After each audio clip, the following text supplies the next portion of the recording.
Measurement is definitely an area where, especially for brands, where in-app is problematic, because you can get, MMPs with, installs and stuff like that, but that's not what brands are looking for. So walk me through like what brands are looking for, and also how your measurement suite enables that.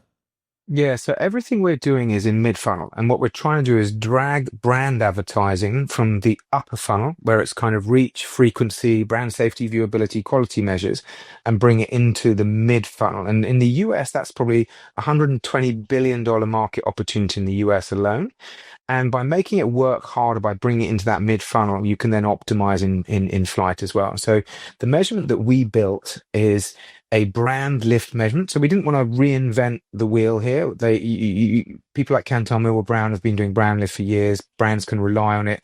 Nielsen shows that if you increase brand awareness by 1%, you'll usually get sales by 1%. Everyone's very focused on lower funnel, but often there's only 5% of customers are in market at any time. We're brand advertising is bringing in the next 5%. So we run surveys. We run about 300 million consumer surveys a year.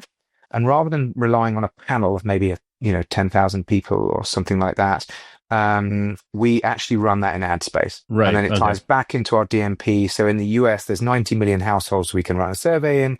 We survey on the mobile device, but we tie it back to the household, which means we can do control exposed, and everything's concurrent. And so the hard thing you need to do with that is make sure that you maintain no bias in any of the control groups. And so that was fundamentally kind of how we built the AI in the first place, because AI is always trying to ask, how can I do better?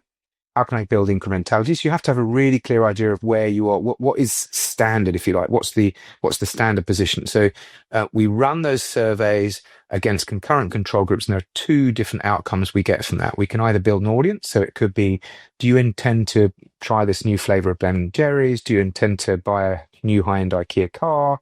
And then there's a bunch of other questions afterwards that qualify them a little bit further, learn about their demographics, etc. And you can then run that as a control exposed to see, did I incrementally increase that likelihood of buying Ben & Jerry's? And you can also run it as an audience. Who are Ben & Jerry's ice cream intenders, if you like? And that's a big part of our kind of our data, first party data.